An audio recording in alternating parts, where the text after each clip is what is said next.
सीतापुर नाम के एक गांव में दो पड़ोसी रहते थे, रमेश और सुरेश। दोनों में ही 36 का आंकड़ा था। दोनों दिन भर बस लड़ते झगड़ते रहते थे, क्योंकि दोनों ही बेरोजगार थे।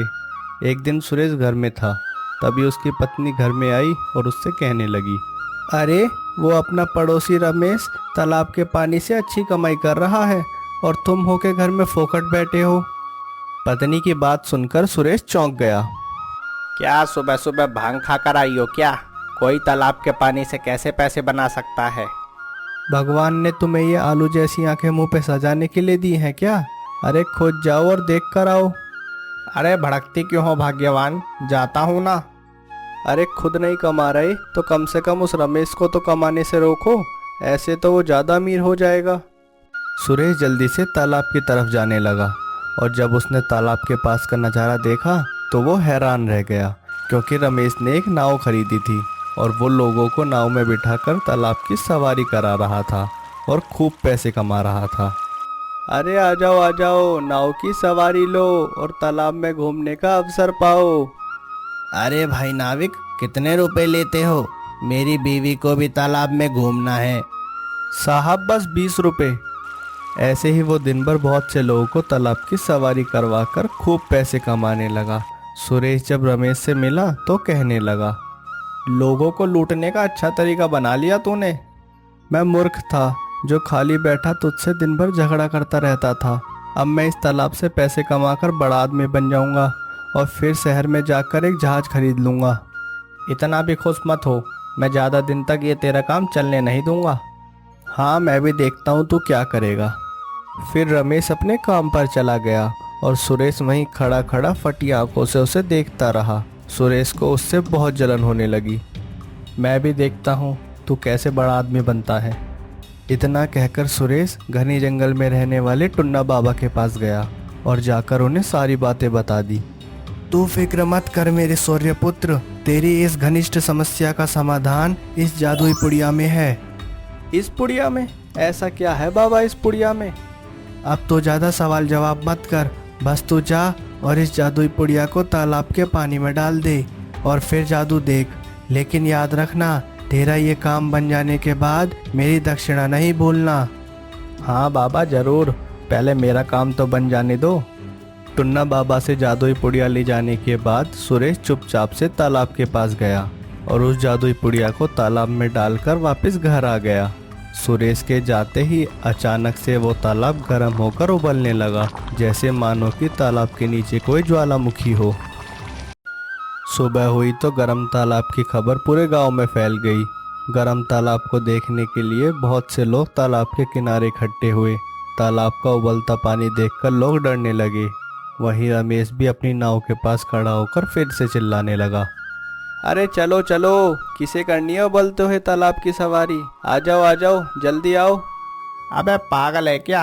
नाव में बैठकर तालाब में जाएंगे तो आलू की तरह उबल जाएंगे। हमें नहीं करनी कोई सवारी। सारे लोग एक एक करके वहां से जाने लगे और रमेश बेचारा परेशान हो गया। हे भगवान, इतनी मुश्किल से ये नाव का रोजगार शुरू किया था, अब ये रोजगार भी बंद हो गया। अब तो लगता है मुझे नाव भी बेचनी पड़ेगी। क्यों रमेश, अब तुम्हारी नाव की सवारी तो कोई करेगा नहीं। एक काम करो, ये नाव मुझे ही बेच दो, मैं इसके बदले तुम्हें कुछ पैसे दे दूंगा। कम से कम तुम्हारा कुछ दिन का खर्चा तो चल जाएगा। अब इन पैसों से तुम जहाज खरीदोगे या एरोप्लेन? कोई बात नहीं सुरेश भाई, अब तो मुझे मजबूरी में नाव बेचनी ही पड़ेगी। इतना कहकर रमेश सुरेश को वो नाव बेच देता है और उदास मन से घर वापस चला जाता है। क्या हुआ जी, आप इतनी जल्दी घर कैसे आ गए और नाव को अकेले ही छोड़ आए? कोई चुरा कर ले गया तो? अरे भाग्यवान, अब नाव की रखवाली की कोई ज़रूरत नहीं है, मैंने अब नाव ही बेच दी। नाव बेच दी? लेकिन क्यों?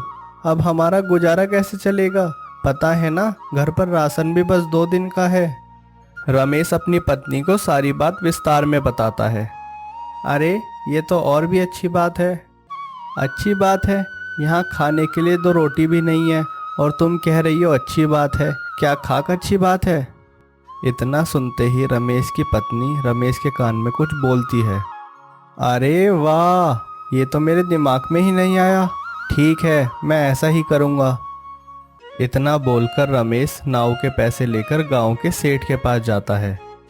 अरे सेठ जी, मुझे 1 ट्रक चीनी, 1 ट्रक चाय पत्ती, 1 बोरा इलायची और 1 टैंकर दूध चाहिए। इतना सारा सामान, क्या खिचड़ी पक रही है दिमाग में? नहीं नहीं, कुछ नहीं पक रहा, बस आप ये सामान जल्दी से मंगा दो और अभी के लिए ये कुछ पैसे रख लो, बाकी के पैसे सामान आने के बाद दे दूंगा। ऐसा कहकर रमेश अपने घर चला आया और दूसरे ही दिन 1 ट्रक चीनी, 1 ट्रक चाय पत्ती, 1 टैंकर दूध और कुछ बोरी इलायची के उबलते हुए तालाब के पास पहुंच गए। लो साहब, आपका माल आ गया, जल्दी बताओ कहाँ खाली करना है। हाँ हाँ, बताता हूँ, ये सारा सामान इस तालाब में पलट दो। अरे साहब, मजाक क्यों कर रहे हो? धंधे का टाइम है, फालतू की बात मत करो। अरे अब क्या तुझे लिख कर दूं? रमेश ने तीनों ट्रक खाली करा दिए और अब तालाब में चाय उबलने लगी। इलायची की खुशबू सारे गांव में फैल गई और लोग इकट्ठा होकर अजूबा देखने लगे। इतने ही रमेश ने भी अपनी चाय का ठेला तैयार कर लिया था। चाय ले लो चाय, गर्मा गर्म चाय, इलायची वाली चाय। लोगों ने चाय का तालाब कभी नहीं देखा था, इसलिए तालाब को देखने लोग दूर दूर से आने लगे और लोगों के मन में ये इच्छा भी थी कि आखिर तालाब की चाय का स्वाद कैसा होता होगा। अरे चाय वाले भाई, 1 गिलास कितने का दिया? बस भैया, मात्र 10 रुपए का 1 गिलास गर्मा गर्म जादुई तालाब वाली चाय। अच्छा, तो फिर पिलाओ 1 गिलास। जैसे जैसे तालाब में चाय उबलती जा रही थी, वैसे वैसे उसका स्वाद और भी बढ़ता जा रहा था और रमेश की दुकानदारी भी बढ़ती जा रही थी। उसे देखकर सुरेश और उसकी पत्नी को बहुत जलन हो रही थी। अजी, ये तो तुमने उसका धंधा चौपट करने की जगह उसे और ज़्यादा पैसे कमाने का नुस्खा दे दिया। तुमसे कभी कोई काम ढंग का नहीं होता। अपनी पत्नी से इतनी बुरी भली सुनकर सुरेश गुस्से में रमेश के चाय के ठेले पर गया। अरे तुम लोग चाय पीने के लिए इसे पैसे क्यों देते हो? फ्री में चाय पिया करो ना, ये तालाब इसका थोड़ी है। सुरेश भाई, क्या फालतू की बात कर रहे हो? मैं तुमसे नहीं, लोगों से बात कर रहा हूँ। सुरेश भाई की बात तो ठीक है, लेकिन हमें चाय निकाल कर देगा कौन? देखो तो तालाब कैसे उबल रहा है। रमेश हमें ये खोलते हुए तालाब की चाय निकाल कर देता है, इसलिए हम उसे पैसे देते हैं। बस इतनी सी बात? तो फिर मैं तुम्हें इससे भी ज़्यादा स्वादिष्ट चाय निकाल कर दूंगा। वो कैसे सुरेश भाई? इस रमेश की नाव मैंने खरीद ली थी, अब उसमें बैठकर मैं तुम लोगों को बीच तालाब की ज़्यादा मीठी और ज़्यादा पकी हुई चाय निकाल कर दूंगा। अरे वाह भाइयों, ये तो हमारे लिए और भी सही रहेगा। अगले ही दिन से सुरेश ने अपना चाय का ठेला लगाना शुरू कर दिया और उसकी चाय तो रमेश की चाय से भी ज़्यादा बिकने लगी। रमेश उदास मन से अपने घर जा रहा था, तभी उसे टुन्ना बाबा मिलते हैं। अरे रमेश बेटा, वो सुरेश तुम्हारा पड़ोसी है ना? वो तालाब में डालने के लिए जादुई पुड़िया ले गया था और अभी तक दक्षिणा देकर नहीं गया। सुना है चाय का तालाब बेच रहा है, उसे दक्षिणा लौटाने के लिए बोल देना। अब रमेश सारा खेल समझ गया था कि नाव के व्यापार में टांग अड़ाने वाला सुरेश ही है। सुरेश ने मेरा धंधा चौपट किया, अब मैं भी देखता हूँ कि उसका ये चाय का तालाब कितने दिन तक चलता है। रमेश उदास मन से अपने घर पहुँचता है, तभी उसकी पत्नी उससे बोलती है। क्या हुआ, ऐसे मुंह क्यों लटकाए हुए हो? क्या बताऊँ, मेरी तो किस्मत ही खराब है। इतनी कोशिश कर रहा हूँ अपनी मेहनत से कमाई करने की, लेकिन कोई भी काम नहीं चल रहा। अजी, आप ऐसी बातें क्यों कर रहे हो? बताओ तो सही, क्या हुआ है? फिर रमेश सारी कहानी अपनी पत्नी को बताता है। देखिए, आप ऐसे परेशान मत होइए, आपको पाइपलाइन लगाना तो आता ही है, तो आप लोगों के घर पाइपलाइन लगाने का काम शुरू कर दीजिए। और रही बात सुरेश की, तो इसका ये काम तो ज़्यादा दिन तक नहीं टिकने वाला। रमेश अपनी पत्नी की बात मानकर सीतापुर में ही पाइप और नल की दुकान खोल लेता है और फिर एक दिन कुछ गांव वाले रमेश की दुकान के बाहर बात कर रहे होते हैं। अरे रामू भाई, कहाँ जा रहे हो? बस कालू भाई, उबलते तालाब की चाय पीने जा रहा हूँ, चलो मेरे साथ तुम भी। अरे नहीं रामू भाई, वो तालाब यहाँ से काफ़ी दूर है, रोज रोज पैदल चलकर आने जाने में बहुत थक जाता हूँ। जाओ जाओ, तुम ही जाओ, मैं किसी और दिन चला जाऊँगा। गांव वालों की ऐसी बात सुनकर रमेश के दिमाग में एक आइडिया आता है और वो जल्दी से चाय के तालाब के पास आता है और गांव वालों से कहता है। सुनो सीतापुर वासियों, तुम लोग ये चाय पीने के लिए इतनी दूर पैदल चलकर आते हो, कैसा हो अगर मैं गर्मा गर्म चाय तुम लोगों के घर ही पहुंचा दूं? अरे रमेश, कैसी फालतू की बात कर रहे हो? मैं तुमसे नहीं लोगों से बात कर रहा हूँ। दरअसल भाइयों, मैंने नया पाइपलाइन का काम शुरू किया है। मैं तालाब से गर्मा गर्म चाय सीधा आप लोगों के घर भिजवा दिया करूँगा। फिर आप लोग घर में बैठकर जितनी चाहो उतनी चाय पीना। बताओ कैसा रहेगा?